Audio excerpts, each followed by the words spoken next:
Olá, tudo bem? Sou o professor Everton, professor de Química, e hoje nós vamos iniciar mais uma aula de Química.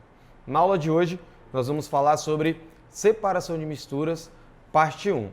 Essa aula ela vai ser dividida em duas etapas, porque separação de misturas é um tema que aparece com bastante frequência nas provas do Enem. Como é muito extenso, há necessidade de dividirmos em duas partes. Então nós vamos ficar hoje com parte 1, que é a separação de misturas heterogêneas, e na aula de parte 2, nós vamos falar de misturas homogêneas. Bom, as separações de misturas, elas consistem na separação das misturas do tipo hétero. Essas misturas do tipo heterogêneo, elas são misturas classificadas com duas ou mais fases, como nós vimos nas aulas anteriores. Na aula anterior, nós vimos que a mistura heterogênea, ela pode acontecer entre dois sólidos, ela pode acontecer entre um sólido e um líquido, desde que haja uma distinção de fases. Então, quando eu vejo mais de uma fase, eu tenho ali uma mistura do tipo heterogêneo. O primeiro método de separação de mistura é a catação. A catação é um método muito simples. É você realmente fazer um movimento de pinça com as mãos ou com a ajuda de algum aparelho, e aí esse processo ele é configurado como catação. Vale lembrar que a catação ela é usada para separar sólidos, Então há necessidade de usar uma pinça, usar as mãos ou fazer o próprio movimento de pinça é caracterizado como catação. O segundo método é a peneiração. Já é bem sugestivo o nome, Peneiração, precisamos utilizar a peneira, o uso de peneira. E isso nós fazemos com frequência em nossas casas. Você ali peneirar uma areia ou um arroz, é o processo de peneiração. Então, utilizou a peneira, o processo ele é classificado como peneiração. O próximo processo é a ventilação. A ventilação ela é muito comum, utilizada para tirar a casca do arroz, a casca do amendoim. No que consiste a ventilação? O vento ele percorre e leva a fase menos densa, que é aquela fase mais leve. Então, aquela fase mais leve ela é arrastada pelo vento. E aí tem um processo de ventilação. O processo de secagem de roupa no varal também é um processo de ventilação. Nós pensamos que é apenas evaporação, a água vai evaporar. Mas também acontece que nos dias ventilados, o vento ele bate nas nossas roupas ali estendidas no varal e aquele vento ele retira as gotículas de água que estão suspensas na roupa. Também é um processo de ventilação. Então, utilizou a ação do vento para separar a fase menos densa, ventilação. O próximo processo é a levigação. A levigação, apesar de ter um nome um pouco confuso, é muito comum nos nossos dias a dia. Então, a levigação nada mais é do que utilizar a água corrente para separar a mistura. Então, todas as vezes em que há a utilização de água corrente, você tem um processo de levigação. A levigação, a nível de Enem, ela é mais empregada nos garimpos, ali no tratamento do ouro. Então, passa-se uma peneira, uma cuia, com uma água corrente, juntamente com a mistura de mercúrio, o ouro, as pepitas de ouro, a areia. Então, quando passa a água pela peneira, o que acontece? A parte mais leve é arrastada pela água. Esse processo é de levigação. Você aí na sua casa, ao chegar e lavar as mãos na pia, mão ensaboada, quando você abre a torneira, a água arrasta o sabão, arrasta a sujeira.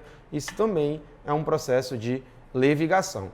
Então, levigação é muito simples, é somente a utilização de água corrente para separar a mistura.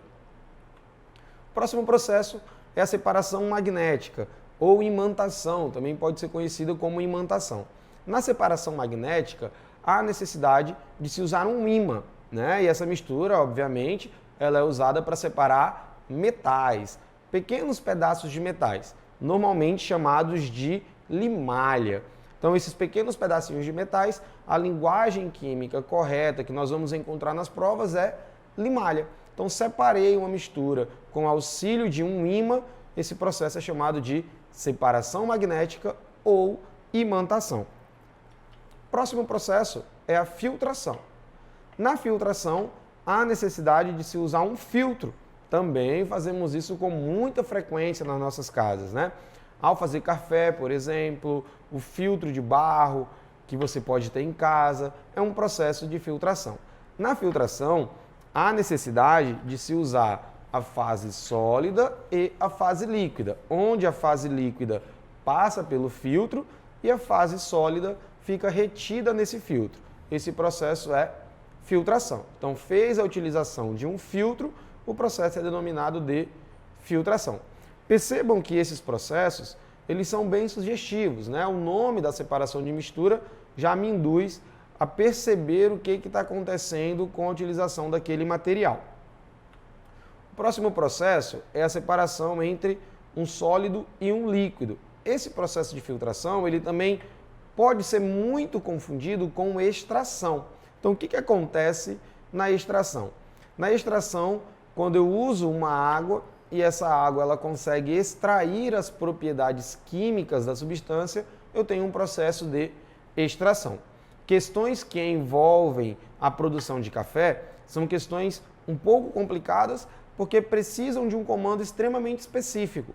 Se eu estiver relacionando o processo apenas de separar a fase sólida da líquida, esse processo ele é filtração. Agora, se eu estou relacionando o processo de retirar o sabor, retirar o aroma do café com a utilização de um filtro, esse processo ele deve ser chamado de extração. Então, a extração ela é utilizada todas as vezes que se retira as propriedades químicas de um composto, principalmente as propriedades organolépticas. Que propriedades ou quais propriedades são essas? Principalmente o odor e o paladar. Então, fiz o uso de uma bomba, de uma água corrente, extrair essas propriedades químicas, esse processo ele é caracterizado como extração. Então, precisamos ter bastante cuidado para não confundir extração com filtração. Posso sim usar um filtro, mas depende muito do contexto.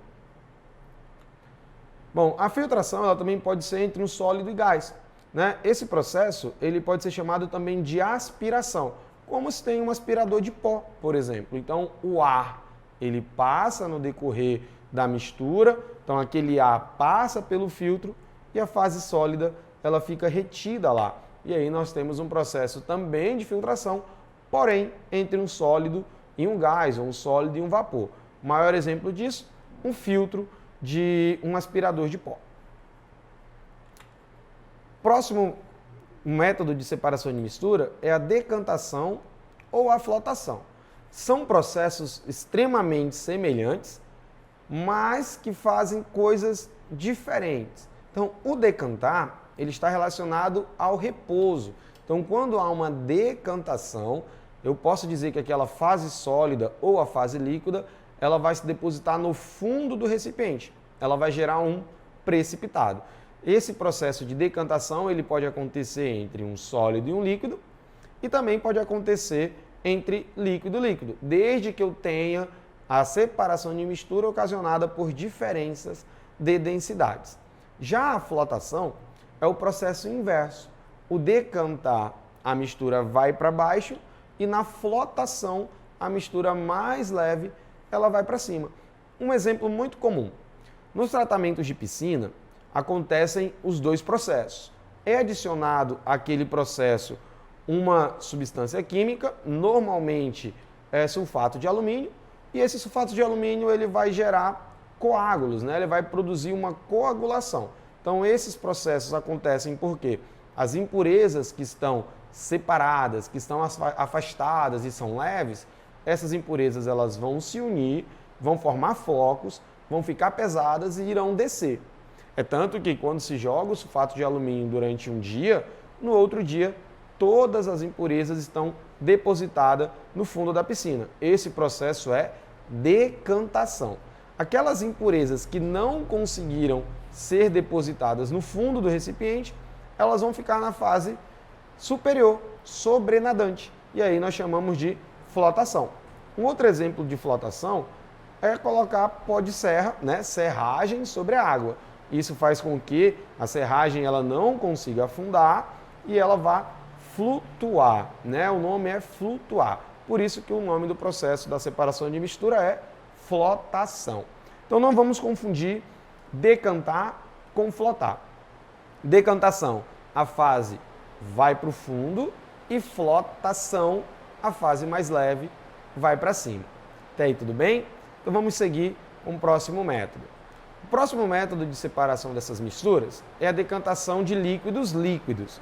Nesse processo, há uma necessidade de usar o funil de bromo, que é o que vocês estão vendo na tela de vocês.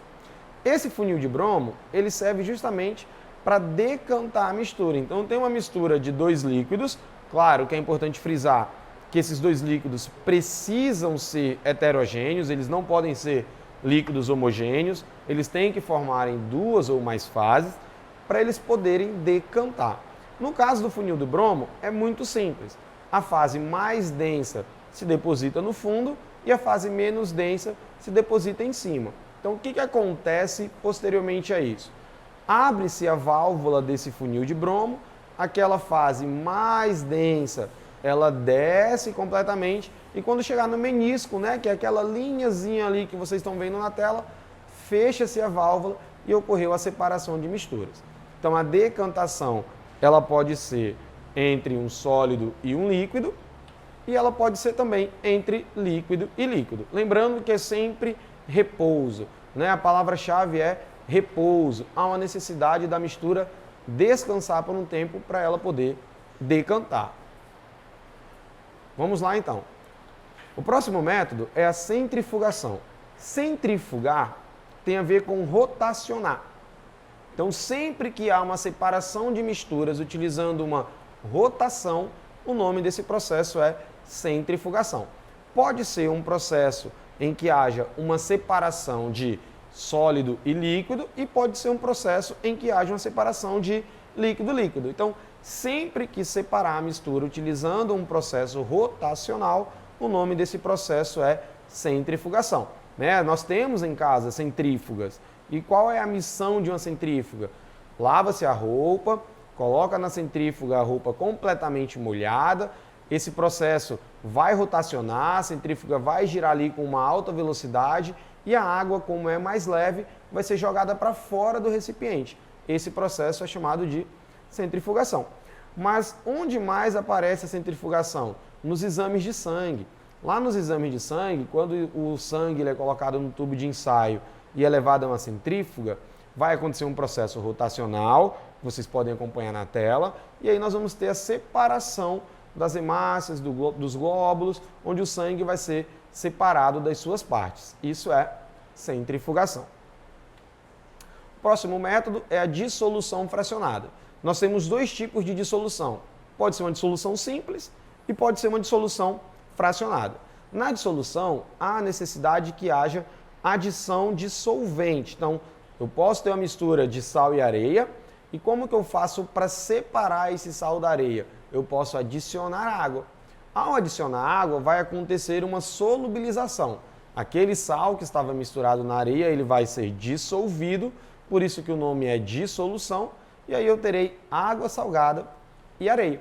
Esse processo chama-se dissolução. Então, sempre que há uma adição de líquido sobre um soluto, esse processo vai ser chamado de dissolução.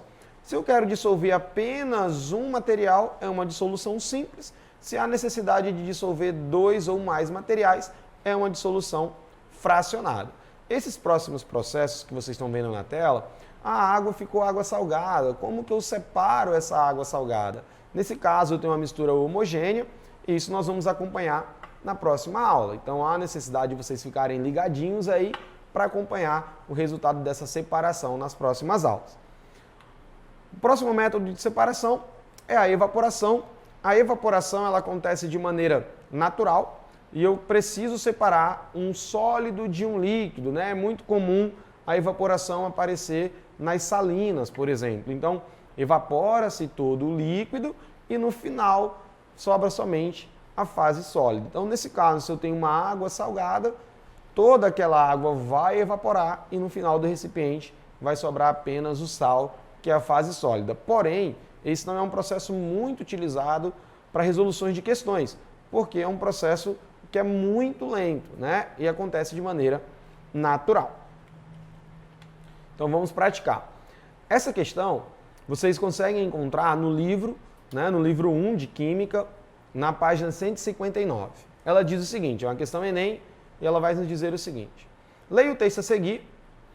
Em visita a uma usina sucroalcooleira, um grupo de estudantes pôde observar a série de processos de beneficiamento da cana-de-açúcar, entre os quais se destacam: a cana chega cortada da lavoura por meio de caminhões e é despejada em mesas alimentadoras que a conduzem para as moendas, antes de ser esmagada para a retirada do caldo açucarado. Toda a cana é transportada por esteiras e passada por uma eletroímã para a retirada de materiais metálicos. 2.